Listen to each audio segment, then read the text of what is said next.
Hi all, welcome to my channel, welcome to my world. This is the world of Wayne. You know what? I don't think I've ever done anything like this before on the channel. This is just a talking head video, so you can either watch me or, I don't know, start it playing on your iPhone and then just listen to me, or I don't know, play me back as a podcast, because I'm just going to ramble on and on and on at the moment, just to let you know what's been going on about the time machine build, about life, the universe and everything. As you can see, this is me in the raw. I haven't even changed my board. Why have I picked today to do that? Well, unfortunately last night my mum was rushed to hospital, so I didn't get much sleep, and with myself and my brothers, we've been actually just sorting my dad out, because you know my dad's got Parkinson's, and I needed a car, so I've taken my mum's car. What I did do when Mrs. World of Wayne dropped me off this morning, though, is she had my main glasses. So the glasses I'm using at the moment are my long distance glasses, which means I can't see anything. I can hardly see the screen in front of me. My eyesight is so bad. So I'm having to wait till Mrs. World of Wayne comes home so I can have the proper set of glasses. What I have managed to do today is work on a little bit of the time machine, and I can see what I'm doing when it comes to doing the highlights and the low lights and some of the detailing on the brass bits for the chair. But realistically, I'm going to have to leave most of it till tonight, because I can't see anything. Blind as a bat I am. It's either that or I put my sunglasses on, and I can't do my stream with sunglasses on. That's crazy. Now, just to let you know, there is no live stream tonight. I did live stream last week. I was contemplating, but it is date night tonight, and I think we're going to see the new Top Gun movie. To be honest with you, I'd rather see that. I've heard the reviews for Jurassic Park, so Mrs. World of Wayne wants to see that. I'm not really up to that, to be honest with you. But I said, apart from the time machine, which is taking up a lot of my time at the moment, I do have the mechanical dragonfly that I was going to do a live stream. I think we're going to do that on live stream for the Patreons tomorrow. I know we're working on the radial engine, but this dragonfly is supposed to take an hour. So it'll fit lovely in a Patreon stream, and then I will edit that down to the general community once I've ironed out all the problems, because you know me, I'm always going to have issues when I build things, but when I edit my videos, you don't notice that, which is cool. Just so you know, I've also got the Iron Man to build. I've got another Eleanor to build, but we're sort of on hold for things like the Ecto one, which I still haven't received stage 35, and I do have the Titanic, so I have some of that to do as well. So I'm aware not making a video today has put me behind a little bit, but I know you expect a video out every single day, well, Monday to Friday anyway, so I wanted to get that done. So I have got quite a bit of stuff just looking around to do, so I'm not short of work for the channel, but there is going to be a time machine video out on Friday this week. Mrs. World of Wayne last night filmed the Book Nook, the Pirate Book Nook, part one of that. I think it's going to be a two-part thing, so that's going to be out on Saturday as well. So that is what's going on in the channel at the moment. It's the channel that I want to talk to you about, because I did ask on live stream a couple of months ago saying, would anyone be interested, anyone in the world, about why and how I set up a YouTube channel? So I'm going to tell you that story now. So make yourself comfortable, get yourself a cup of tea. Actually, it's really hot out there. Get yourself a gin and tonic, or a Kraken and Coke, or a bourbon and Coke, or I don't know. I sound like a bartender, don't I? And I'll let you know what happened. Okay, so let me say, I was making models as a kid. So let's say from about 7 to 9, 10. When I went into high school, that pretty much fell off the table. You know, music takes over, skateboarding, computer games, all the retro items here, they took up most of my time. And then you've got the exams. And I don't think I went back to modelling until into my 40s, to be honest with you. So took a long time, but I've always been pretty savvy on a PC. I was actually, my first job since leaving school was working in Sainsbury's, working in retail. That took up most of my life. Then I moved to Blockbusters, and I worked my way up from Blockbusters from an assistant manager to an area manager. And in the end, I was covering areas like, if you know the UK, Berkshire, Hertfordshire, top end of Kent and Essex. So I left Blockbusters in 2000, and I got a job in Dixon's, the electrical retailer, and then from Dixon's I went on to PC World. So that's where I've been working from PCs. Now, not going too much into personal details and personal life, but I had a divorce in 2014, and it was really actually the same sort of time. Wasn't really the same sort of time. The divorce, let me think. God, trying to get my memory around it. My wife left me in 2013. I met Esther in 2014, but I managed to get a divorce in 2014. So I'm not going to be shying away from it, but I was in a bad place then, a very bad place. And I found solace in building models. Mentally, that kept me on the up and up, which actually has now stuck today to what you actually see now. Basically, the events 2014 is what's spawned what you see here. So it was Mrs. Welder Wayne. Now, they do say behind every good man is a good woman, who actually suggested that some of the models I build, why don't I film them and put them on a YouTube channel?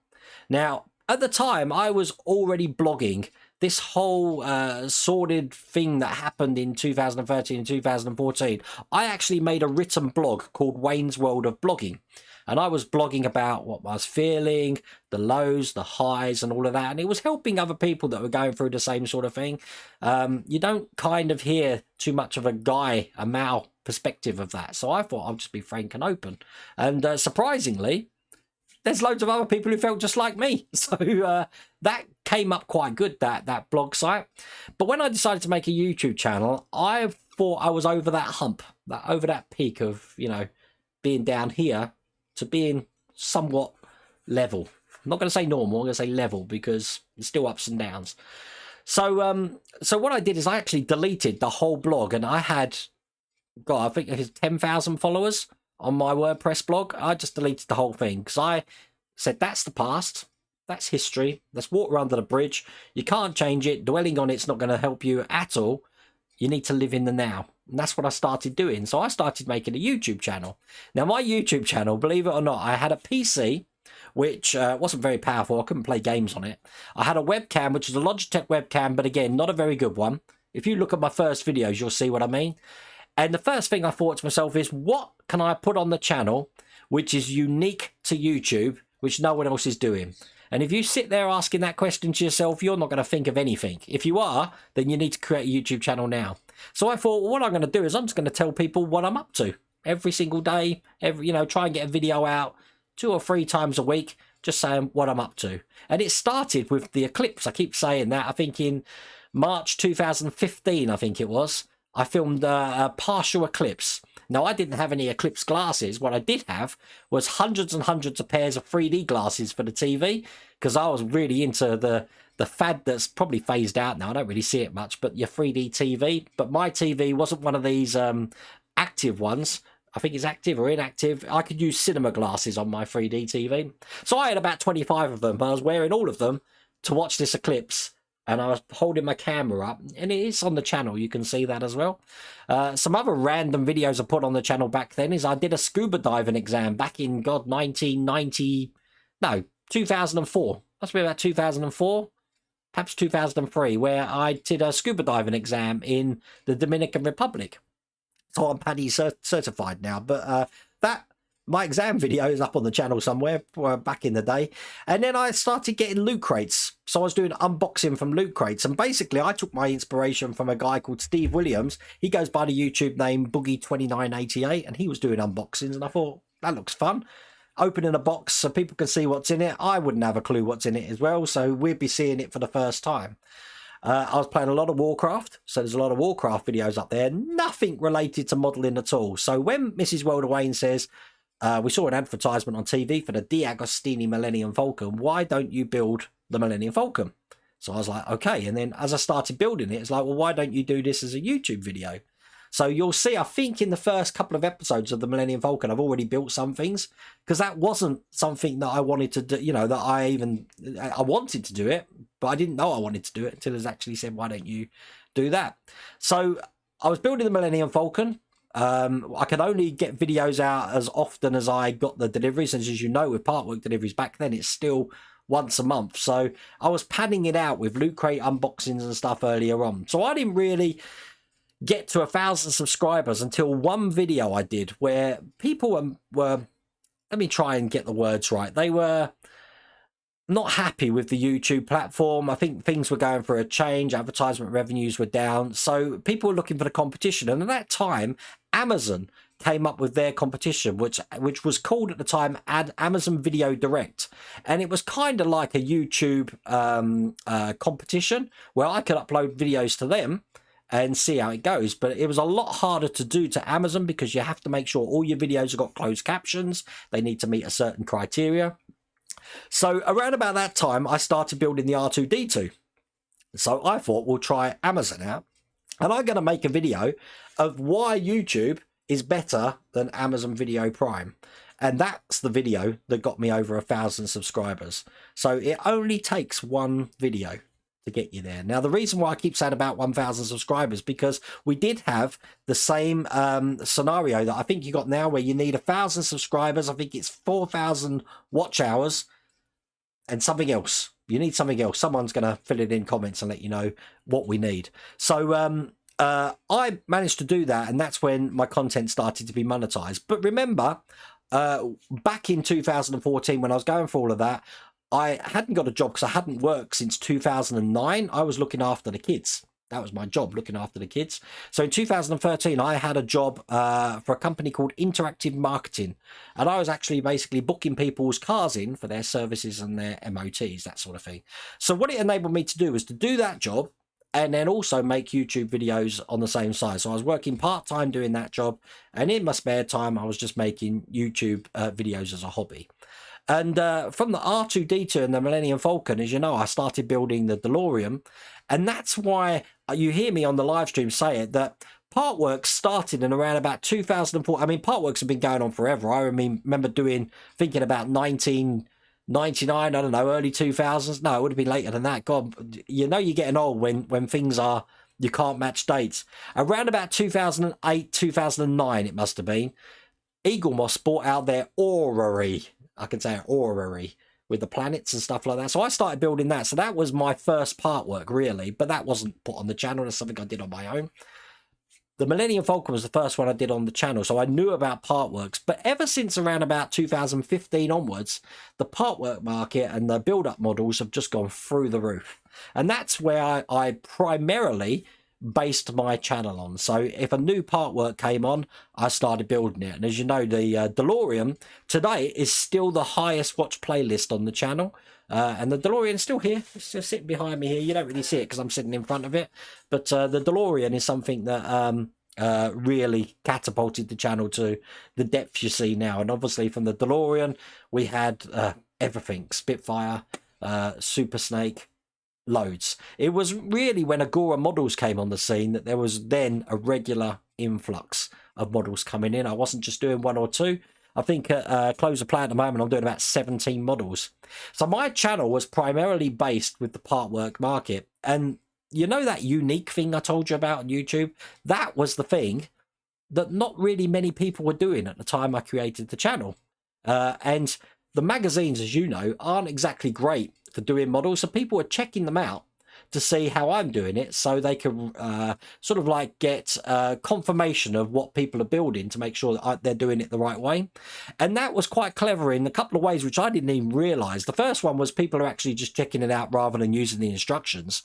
The second one is the repeated views, where people have watched something and then go back and watch it again and again to make sure they've done it right. And I never even thought of that before. I thought, wow. So I'm getting multiple views by not much of an audience base. And it's basically word of mouth that's built the channel up. And I'll talk about how to build your channel up later on. But as for tech, once I realized that, you know, this could be a good thing, I wanted to upgrade my equipment. So the first thing I upgraded was the camera. And I got a Logitech C920. And then I upgraded my microphone to what they call a Yeti mic, which is around about £100 it was back then. But you know what? Cameras and microphones mean nothing except for light. Light is the most important thing you can have on your YouTube channel. Trust me. If you've got the studio lights that I've got in here, with these are photo box lights, these are, then you can have a really bad webcam and it will look good. The reason why a lot of cameras look grainy and stuff is because the lighting's not there. The two things that you need, believe it or not, in priority is lighting and then microphone. Have your sound good as well. Camera's probably the third thing you need, because people can listen to you, and if they can see you, that's all you really need. But that's what I started with. Then I updated my PC. The main reason I updated the PC was the rendering time of making a video, editing it. And back then I was editing my video with a program called Cyberlink Power Director. I don't use that anymore. I use Adobe. Wait a minute. Adobe Premiere. That's what I use now. If you can use one, you can use the other. They use exactly the same sort of things, but there's more things that you can do with Adobe Premiere. So by the time I'm editing videos, the computer was chugging along. That's why I realized I needed a new computer so it could render faster, so I could get videos out faster. So that's what I did. So I actually built the PC. That's on the channel as well. I think I called it the Green Machine. But I built the PC, and that's the PC that I was using. I don't use that PC anymore. As a matter of fact, my son Jack's got that PC still. It's still running. I've got another PC. Again, the only reason I bought it is to increase the rendering time of videos. So that's the equipment that I start with, and that's the equipment I used. I then added to that 2 camcorders, which are quite cheap now because these are really old. These are V210 Panasonic camcorders. I've got 2 of those, so I could get the different angles in the video. The other reason I bought them was if something happens, power cut, computer fails, user error, which for me is lots of user error, I'm telling you. You'll find that the camcorders are recorded onto a memory card, so it's not a total loss. I would have still some footage. And again, if you watch my Thunderbird 2 build, I think one of the builds, I don't know if it was pack 3 or pack 4, the cameras failed, and I still managed to get a video out because I did have some backup with the memory cards. So to this day, what I'm using now is I'm still using those same 2 webcams. They're Panasonic V210s, but I've upgraded my webcams now to Logitech Brios. So 2 camcorders, sorry, and 2 webcams called Logitech Brios. And the microphone I'm using here is just a clone of the Yeti mic. It's still the same. Now that's a boom mic, but I don't tend to use boom mics. I use the lavalier mics. Now this one's quite expensive. This was about £70. This is a Rode lavalier mic. But you know what? You can get these on eBay, just a generic brand, for £12, and you'll get the same sort of sound as you will that. £100, £12. See what I mean? Although this one's not £12. But I've only been using that Rode mic for about 2 months, so you can see what the sound sounds like on the channel before that. So that's everything I'm using. Light-wise, I've changed my photo lights out now for LED lights. And as you see, this is they're in my YouTube store on my Amazon channel. This is a Dasney light, and I can up the stand by, just try to get it to work, which it doesn't want to work at the moment. Oh, there we go. See, I can up the lights, I can down the lights, I can change the color temperature to really cold or really warm, and I can do that all here, just through this remote control. And this is invaluable. This is probably the biggest thing. Oh, I've just turned it off, didn't mean to do that. I've got a ring light here which I bought from Tesco's for £15. That gives me my nice little you can see it in my glasses there, gives me the nice little glint in my eye. And then I've got the arm light here over the workbench. So I've got 3 lights here which are lighting this whole area. The other thing you should do in a YouTube video, if you want to have a good background, is have some sort of light in the background. As you see, I've got the World of Wayne signage there, and I've got these rainbow lights because it helps the white balance yourself, so you're not too dark, too light, too brown, too white. It helps the automatic processing of that. The only thing that's automatic here is the white balance. Everything else I've set in stone that that's what we're using. So that's pretty much all my equipment there. So pretty good. So where did I get to? So I'm making YouTube videos now. I do lots of models now, as you know, but how can you get your YouTube channel out to the world? And the secret is social media and hashtags. So obviously you need to make sure that when you create a YouTube video, during the process of uploading it, it does ask you to add meta tags. So you add meta tags that are completely related to the project you're actually showing people. That's the first thing. Then once the video is done, you advertise that video on 3 platforms I do, which is Instagram, Twitter, and Facebook. And then, this is where it gets clever, if I'm building R2-D2, I'll make sure that that video also gets posted on the fan home website, and then I go down and use Star Wars as a search term, and I'll post it on as many Star Wars sites, Star Wars fan pages, as I possibly can. If I'm doing the Zero Fighter, I will make sure it's on the Imperial War Museum. I'll make sure it's on the Zero Fighter Society. If I'm doing the Ecto 1, not only will I put it on the Ghostbusters website, I'll be putting it on 80s films. I don't know, the Staffordshire Ghostbusters. You know, just being clever around, because Facebook, this is Facebook, by the way, not the other platforms. Facebook's, you can have Fast and the Furious groups with like 1.6 million people in that. Now, if like 0.3 of those people see that post, you've still exposed it to like thousands of people. So I post it on that. I think it lets you post about 25 of the same posts to those groups, but it does mean that you have to search through them and post them, and you can only post to groups which are public, so they're free to post. Some groups, like the official Star Wars one, you can't post. It's they manage the content you've got there, but that is pretty much how to grow your channel. The other way to grow your channel is to actually get a community like we've got here. John Builds Iconic Military Models, Sprueverse, Lou Dalmaso. There's loads out there. Alex Builds. You've seen them all on the channel, and I have some featured on YouTube. But be interactive, not just have them as friends on your channel, but watch their videos, comment on your videos. You might learn something. I've learned so much from other YouTubers. It's unbelievable. But then get involved with the community as well. And obviously be respectful and comment on other people's posts as well, which I always do. The third thing that I do is I make sure that if anyone comments on the channel, I at least give you an acknowledgement. So I normally give a thumbs up, and I'll give you a love heart by your comment. Sometimes I'll comment as well, because the amount of comments I get each day is through the roof. But it shows engagement. It shows, yes, I have seen your comment and I agree with you. Or if I don't agree with you, I'll type it in the place. Or if it's a question that I can answer, I will type that in as well.